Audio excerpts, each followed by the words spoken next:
आज बाजार में दो और बड़े इवेंट हुए, जिसमें एक था इंडिगो, जिसमें आज सुबह एक ब्लॉक हुआ गंगवार फैमिली की तरफ से, और दूसरा है रेलिगेयर, जहां पर एक में खरीदारी है 7-8% की और दूसरे में बिकवाली है 3-4% की। दोनों के ट्रिगर्स पर बातचीत कर लेते हैं। यतिन हमारे साथ मौजूद भी हैं।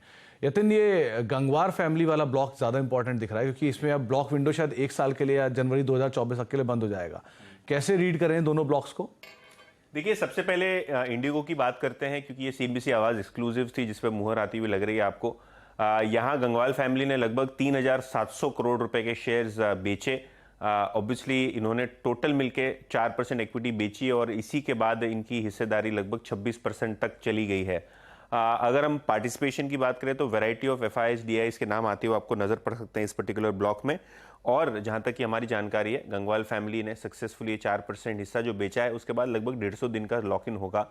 तो प्रॉब्ली अगले 3 से 4 महीनों के लिए आपको कोई ब्लॉक यहाँ होता हुआ नहीं दिखाई देगा। इसके बाद रेलिगेयर, यहाँ भी सीएनबीसी टीवी 18 की न्यूज़ रिपोर्ट सजेस्ट कर रही है कि डाबर के प्रमोटर्स यानी बर्मन फैमिली ने यहाँ हिस्सेदारी खरीदी है और लगभग 2.5 करोड़ शेयर्स इन्होंने ओपन मार्केट से खरीदे हैं। इनकी ऑलरेडी हिस्सेदारी रेलिगेयर में है, तो कहीं ना कहीं ये हिस्सा बढ़ाना जो है वो कहीं ना कहीं मार्केट इसको पॉजिटिवली ले रहा है। और ब्लॉक डील के बाद लगभग 8% तक की तेजी आपने रेलिगेयर के शेयर में देखी। इंडिगो हालांकि शेयर दबाव में है, लेकिन जो ब्लॉक प्राइस था 2430-35 के आसपास का, वहां से स्मार्टली रिकवर कर चुका है। तो दोनों ही इंडिगो और रेलिगेयर बड़ी ब्लॉक डील्स के बाद आज फोकस में है। दोनों में फोकस है, और इंडिगो में 2430 की रेंज में ब्लॉक हुआ था और स्टॉक प्राइस देखिए 2500 प्लस के जोन में स्टॉक प्राइस पहुंचता हुआ दिखाई पड़ रहा है। शिल्पा मैम, इंडिगो क्या किया जाए यहाँ पर? अच्छी रिकवरी है लोअर लेवल से ब्लॉक के बाद, क्योंकि ब्लॉक विंडो अब कुछ समय के 2460 आ गया, ये 2440 के आसपास के ब्लॉक्स थे। क्योंकि विंडो अब ब्लॉक की बंद है, जनवरी तक कोई नई सप्लाई नहीं आने वाली, तो आप कैसे रीड कर रहे हो इंडिगो को? अभी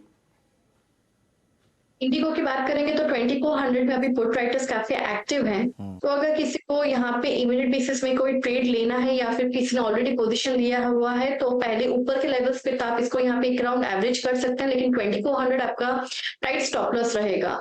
उसके नीचे द नेक्स्ट रीफॉल रहेगा 2200 तक के लिए, तो अवॉइड। तो आप जो सिचुएशंस बताई गई हैं उसके अकॉर्डिंग यहाँ पर आप कॉल ले सकते हैं।